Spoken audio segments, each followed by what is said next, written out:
এবার বিদুর পাণ্ডবদের এবং ধৃতরাষ্ট্রের চরিত্রের বিশেষত্ব অতি সুন্দরভাবে ফুটিয়ে তুলে এদের কুশল সংবাদ জিজ্ঞাসা করছেন। বিদুর বলছেন, যুধিষ্ঠিরের রাজসভা যা ময়দানব তৈরি করেছিল, সেই রাজসভায় পাণ্ডবদের রাজ্য সমৃদ্ধি এবং ঐশ্বর্য দেখে দুর্যোধন ঈর্ষান্বিত হয়েছিল।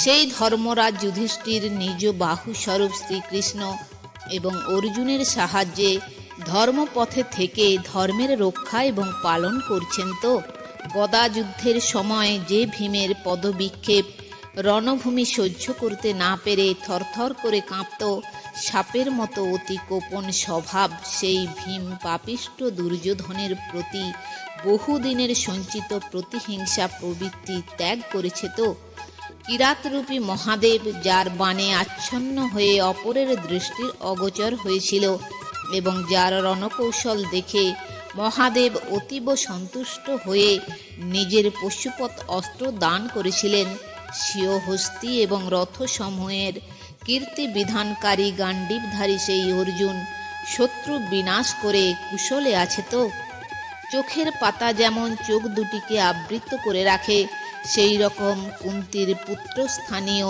নকুল ও সহদেব যুধিষ্ঠিরাদির দ্বারা রক্ষিত হয়ে কুরুক্ষেত্র রণে এমনভাবে যুদ্ধ করেছিল যেন দুইটি গরুর পক্ষী একসঙ্গে ইন্দ্রের মুখ থেকে অমৃত কেড়ে নিচ্ছে। শত্রুর কাছ থেকে নিজেদের রাজ্য উদ্ধার করে তারা এখন আনন্দে আছে। তো বীরত্বে অদ্বিতীয় রথিশ্রেষ্ঠ পাণ্ডু একমাত্র ধনুর সাহায্যে চতুর্দিক জয় করেছিলেন। হায় সেই রাজর্ষি শ্রেষ্ঠ পাণ্ডুর বিরহে কুন্তী দেবী কেবলমাত্র পুত্রদের লালন পালনের জন্যই জীবন ধারণ করেছিলেন। সেই কুন্তী দেবীর কুশল সংবাদ আর কি জিজ্ঞাসা করব। অর্থাৎ রাজর্ষি পাণ্ডুর তিরোধানে পতিব্রতা কুন্তীর কুশল আর কি হতে পারে যে জিজ্ঞাসা করব।